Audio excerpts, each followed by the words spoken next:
Welcome to our channel. আমরা করছি model question paper 11 class 12-এর, যেটার পার্ট 4, পেজ হচ্ছে 462। প্রথম কোশ্চেন বলেছে, দেখাও যে প্রথম ক্রম বিক্রিয়া সমাপ্ত হতে অসীম সময়ের প্রয়োজন। দেখো, প্রথম ক্রম বিক্রিয়ার সমাকলিত হার সমীকরণ হলো T = 1/k ln A0/A বা A = A0, মানে concentration of A = concentration of A0 into e⁻−kt, যেখানে A0 এবং A হলো যথাক্রমে বিক্রিয়া শুরু তথা T = 0 সময়ে এবং বিক্রিয়া শুরু হওয়ার T সময় পরে বিক্রিয়কের গাঢ়ত্ব। বিক্রিয়াটি যখন সম্পূর্ণ হবে তখন বিক্রিয়কের গাঢ়ত্বের মান হবে, অর্থাৎ A0 মান হবে 0। 1 নম্বর সমীকরণে কনসেন্ট্রেশন অফ A = কত? A0 নয়, এর মান হলো 0। A0 কখনো নট ইকুয়াল টু 0 হয়, অলওয়েজ কখনো 0 হয় না।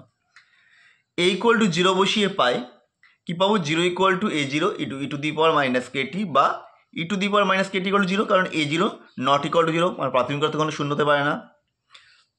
তাহলে e⁻−kt = 0 হবে যদি t = হয়, অর্থাৎ প্রথম ক্রম বিক্রিয়া সম্পূর্ণ হওয়ার জন্য অসীম সময় প্রয়োজন। আমাদের ভিডিওগুলো কেমন লাগছে কমেন্ট করে জানিও, আর ভালো লাগলে চ্যানেলটা অবশ্যই সাবস্ক্রাইব করো এবং বন্ধুদের শেয়ার করে দিও। প্রথম ক্রম বিক্রিয়ার ক্ষেত্রে লগ এ ভার্সেস টি এর লেখচিত্রটি অঙ্কন করো।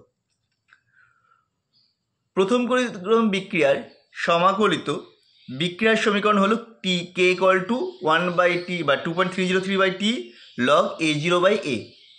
এখান থেকে এটা আমরা পাচ্ছি log A0/A = kt/2.303। তাহলে log A0 minus log A = kt/2.303 বা log A = আসছে কি log A0 minus kt/2.303, যেখানে A0 এবং A যথাক্রমে বিক্রিয়কের প্রাথমিক এবং অন্তিম গাঢ়ত্ব বা টি সময় পরে গাঢ়ত্ব। তাহলে log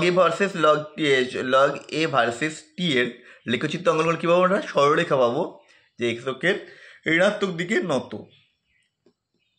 এখান থেকে এই সক্রিয়করণ শক্তির মানটাও বের করা যায়, পদ্ধতি আছে। যাই হোক, তোমাদের তাহলে রেখাচিত্রটা লিখে নাও। পরের কোশ্চেনে কী বলছে?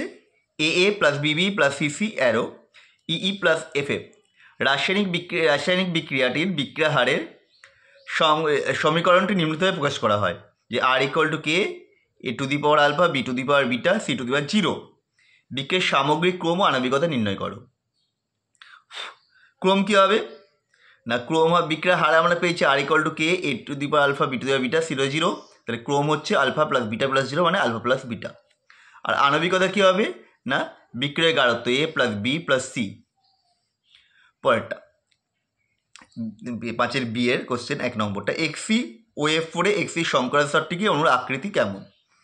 সংকরের স্তর হচ্ছে sp3d2 আর আকৃতি হচ্ছে বর্গ পিরামিডীয় বলে আমরা ছবিটা এঁকে দিয়েছি।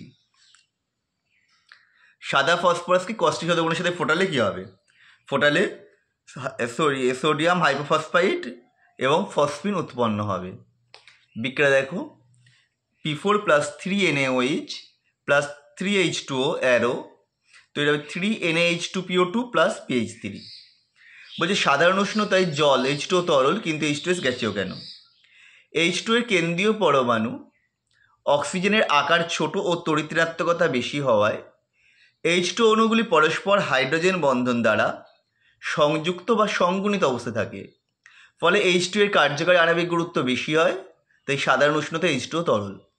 কিন্তু H2S এর কেন্দ্রীয় পরমাণু এর আকার তুলনামূলকভাবে বড় এবং তড়িৎ ঋণাত্মকতা কম হওয়ায় H2S অণুগুলি হাইড্রোজেন বন্ধনী দ্বারা গঠন করতে পারে না, ফলে একক বিচ্ছিন্নভাবে অবস্থান করে। তাই সাধারণ উষ্ণতায় H2S গ্যাসীয় বলে দুটো ছবি আমরা দিয়ে দিয়েছি, ছবিটা তুলে নাও।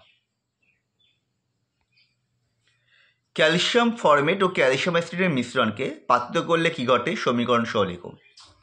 ক্যালসিয়াম ফরমেট ও ক্যালসিয়াম অ্যাসিডের মিশ্রণকে পাতিত করলে অ্যাসিটালডিহাইড উৎপন্ন হয়।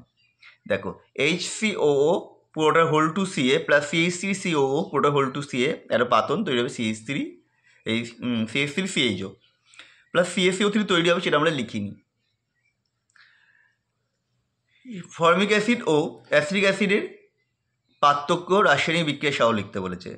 আচ্ছা, রাসায়নিকটা তো আমরা লিখিনি, লিখে দিচ্ছি। বিকারক হিসেবে আমরা ব্যবহার করবো টরেন্স বিকারক। ফর্মিক অ্যাসিডে কী করবে না, ধূসর বর্ণের ধাতব সিলভার অধক্ষিপ্ত হয়, আর অ্যাসিটিক অ্যাসিডে এরকম কোনো পরিবর্তন হয় না।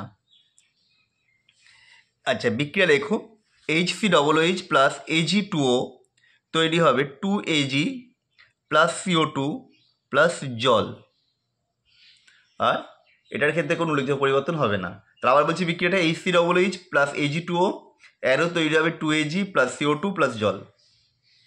এবার হচ্ছে অ্যালডাল কন্ডিশনের টিকা বলতেছে।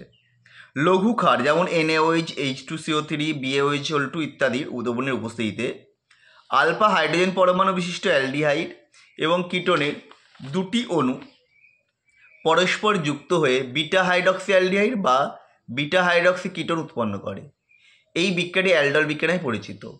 যেমন অ্যাসিটালডিহাইড লঘু এনও দেওয়া হয়েছে, তৈরি হচ্ছে CH3 CH নিচে OH CH2 single bond CH, অর্থাৎ 3 হাইড্রক্সি বিউটানল। বিক্রিয়াটা ক্রিয়া কৌশল আমরা দেখিয়ে দিয়েছি। প্রথম ধাপে কী হয়েছে, ক্ষার সেটা আলফা হাইড্রোজেনকে যুক্ত হয়ে আলফা হাইড্রোজেনকে আক্রমণ করলো, তারপরে তৈরি হলো কার্বো অ্যানায়ন। সেই কার্বো অ্যানায়নটি অপর একটি অ্যালডিহাইডকে আক্রমণের সাথে বিক্রিয়া করে তৈরি করলো অ্যালডলেরই আয়ন, যেটা আবার জলের সাথে বিক্রিয়া করে অ্যালডল যৌগে কনভার্ট হয়ে গেল এবং ক্ষারটা আমরা ফিরে পেলাম। এবার বলেছি A থেকে Z শনাক্ত করতে বলেছে। দেখো, অ্যাসিটোনকে লিথিয়াম অ্যালুমিনিয়াম হাইড্রাইড দিয়েছে, তৈরি হয়েছে প্রোপান-2 SOCl2 দিয়েছে, ওইজের বদলে Cl ঢুকলো, 2-ক্লোরোপ্রোপেন। অ্যালকোহলিক অ্যাসিড দিলে তৈরি হবে প্রোপিন C। তারপর অ্যাসিটালডিহাইডকে প্রথমে জারণ করেছে অ্যাসিটিক অ্যাসিড, ক্যালসিয়াম হাইড্রক্সাইড পাতন করলে পরে তৈরি হবে অ্যাসিটোন। অ্যাসিটোনকে জিঙ্ক এমন গার্সিয়ার মানে ক্লিমেনশন বিজারণ, তৈরি হয়েছে প্রোপেন। পরেরটা অ্যাসিটিক অ্যাসিডকে PCl5 দিয়েছে, তৈরি হয়েছে CH3COCl ইথানয়েল ক্লোরাইড বা অ্যাসিটাইল ক্লোরাইড। তারপরে রোজেনমান্ড করেছে PDH2BaSO4, তৈরি হয়েছে অ্যাসিটালডিহাইড। অ্যাসিটালে কেসাইন দিলে কেসিএন দিলে তৈরি হচ্ছে CH3CH নিচে OH পাশে CN।